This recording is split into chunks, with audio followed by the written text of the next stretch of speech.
Quantum computing is not science fiction, but it's not exactly reality yet. Quantum computing is an extension to the classical computing we've developed over the last 8 decades.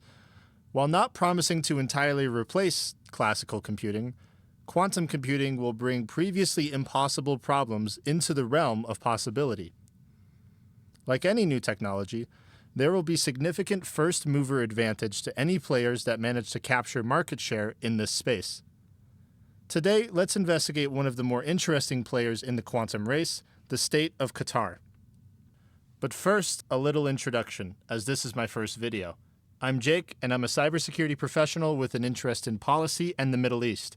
I speak Arabic, and I'm interested in how technology shapes nations.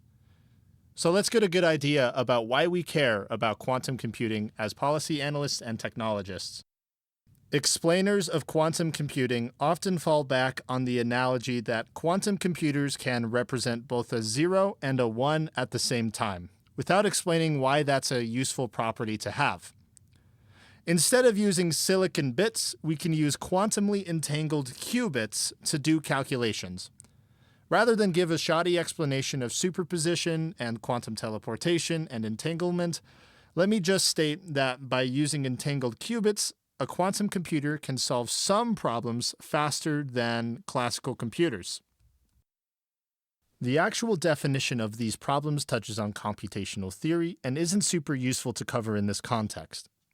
We call it quantum supremacy when a quantum computer can solve a particular problem faster than a classical computer. This term was coined by John Preskill in 2011. Suffice it to say that our current understanding of the utility of quantum computing can be most accurately represented using 2 use cases: cracking encryption and simulating real-life quantum systems. Let's talk about encryption first. We use a variety of equations and algorithms to hide information. There are 2 kinds of encryption used today: symmetric and asymmetric. In the wild, we typically see symmetric encryption on local devices like BitLocker on a Windows machine or full disk encryption on Mac devices. Today, the underlying algorithms for current symmetric encryption are fairly resistant to quantum attacks. The other encryption family is asymmetric encryption, which typically use mathematical structures called elliptic curves. These are one of the math problems that are more quickly solved by quantum computers compared with classical computers. For the last decade, we have used elliptic curve cryptography to encrypt practically everything going over the internet. This means that nearly all the information transmitted over the internet is vulnerable to being decrypted by a future quantum computer. If you've spent time in the Utah tech scene, you've heard whispers of the Goliath capacity of the National Security Agency's Utah data center at Camp Williams. The theory among tinfoil hats in the area is that the Utah data center is used to store encrypted, captured communications to break later when a quantum computer is developed. In a 2012 address, Utah Governor Gary R. Herbert claims that the then upcoming data center will hold a yottabyte of storage. Statements like these and the revelations from the Snowden leaks gives the picture that the U.S. government is likely conducting the world's largest Harvest Now, Decrypt Later, or HNDL operations in Utah.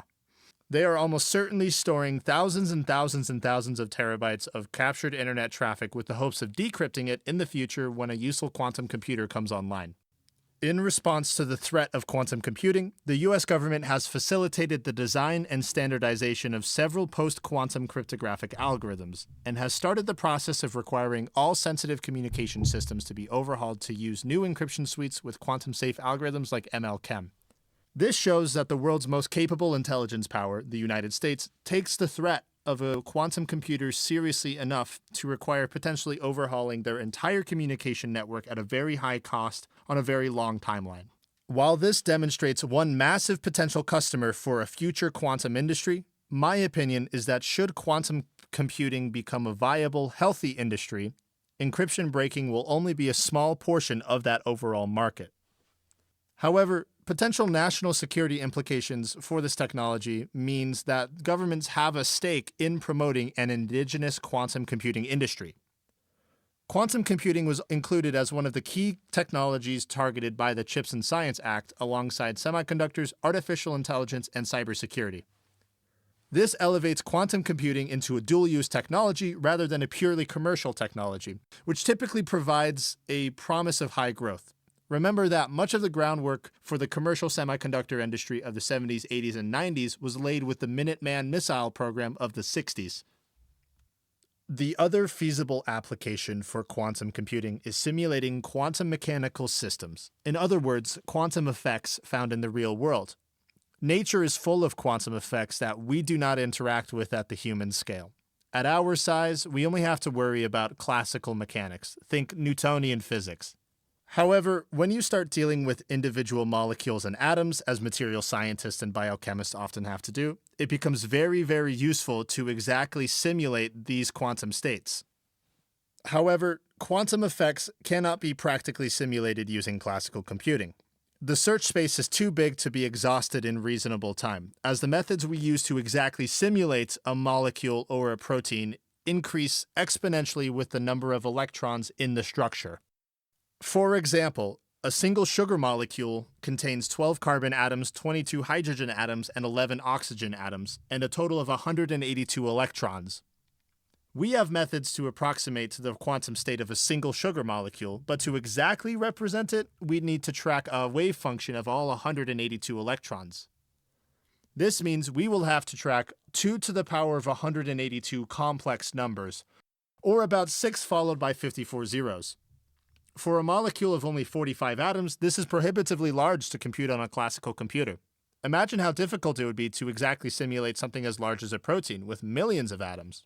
Quantum computing will provide a meaningful speedup to the simulation of entire molecules. Under ideal conditions, we can theoretically simulate 182 electrons with only 182 qubits, instead of 2 to the power of 182 bits.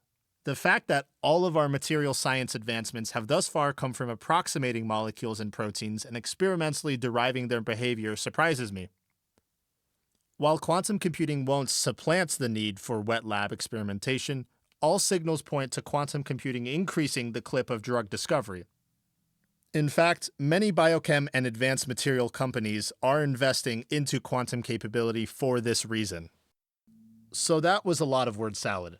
I just want you to remember that the two use cases you should keep in mind when thinking about quantum computing are breaking encryption and materials science. Breaking encryption is simultaneously niche yet very valuable to the right customer. Any country with access to that capability has a leg up on their rivals and adversaries, meaning that any party that can provide that capability will be able to demand a very high price. Also, access to quantum computing will likely be a powerful bargaining chip on the international stage. While pharmaceutical and material advancements certainly have national security implications, the ability to create drugs and new materials faster has a more straightforward path to profit and a wider addressable market.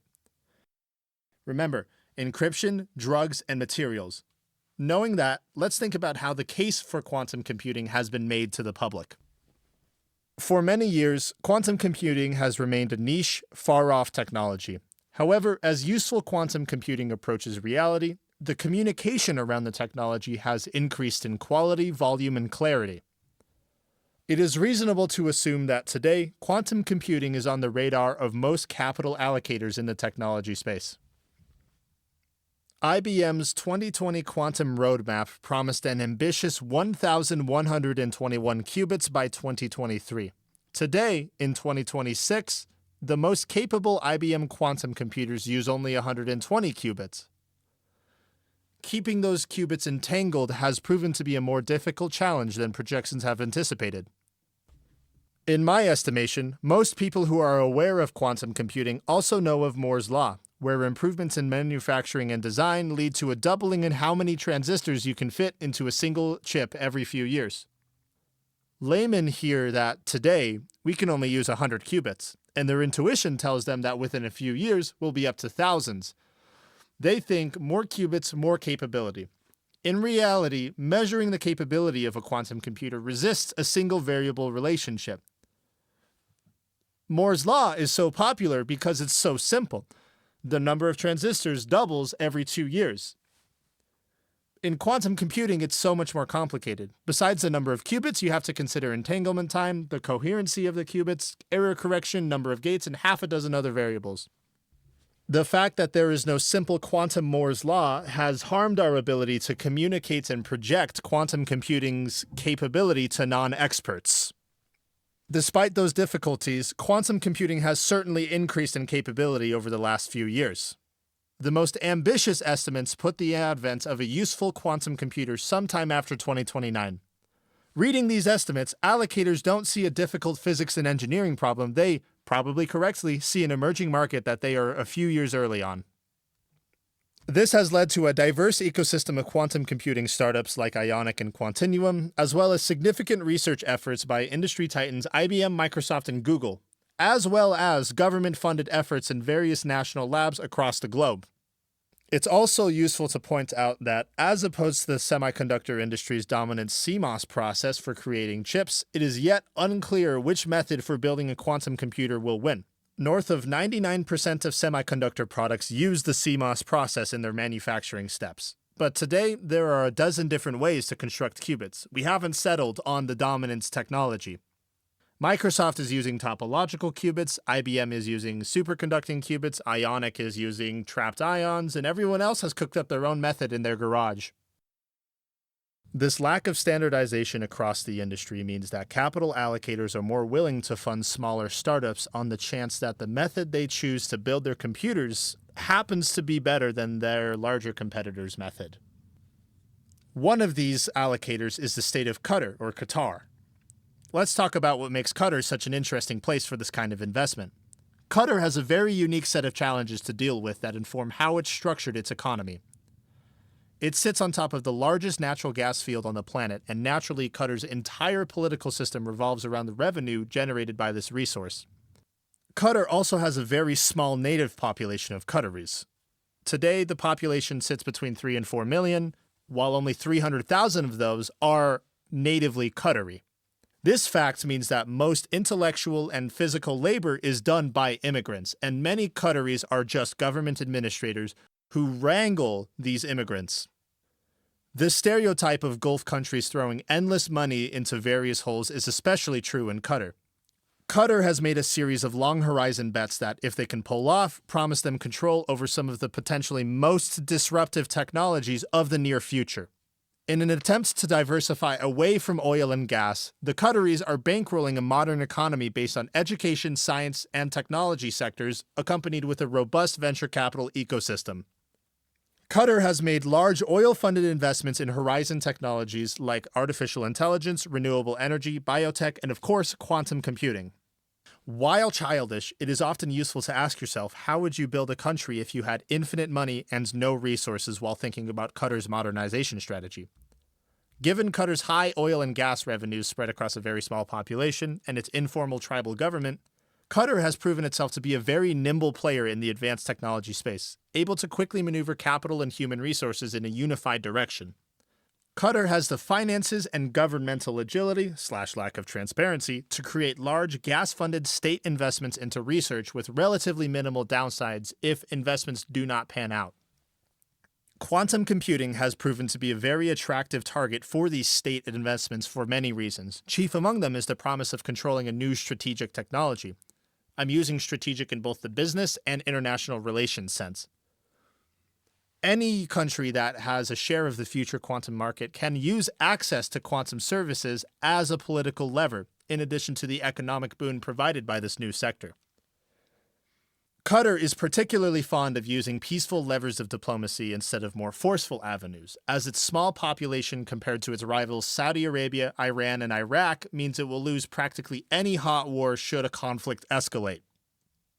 For Qatar, quantum computing isn't only about diversifying their economy and cracking encryption. A robust quantum industry in Qatar supports Qatar's sovereignty in a crowded and contentious Gulf. Qatar has demonstrated that it is willing to work and do business with the United States in quantum.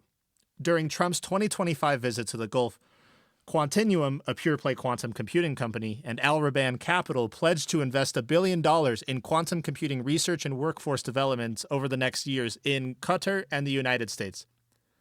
Even if a Qatari company or research institution isn't the first to crack useful quantum computing, even if 20 years the world's largest quantum data center is in Northern Virginia or the Gobi Desert instead of Doha, it will still be advantageous to be a first mover in providing quantum computing services and building up a workforce trained in this technology. Personally, I am certain that when a useful quantum computer comes online, Qatar will be one of the first customers in line. That's all from me. Thank you very much, and I'll see you later.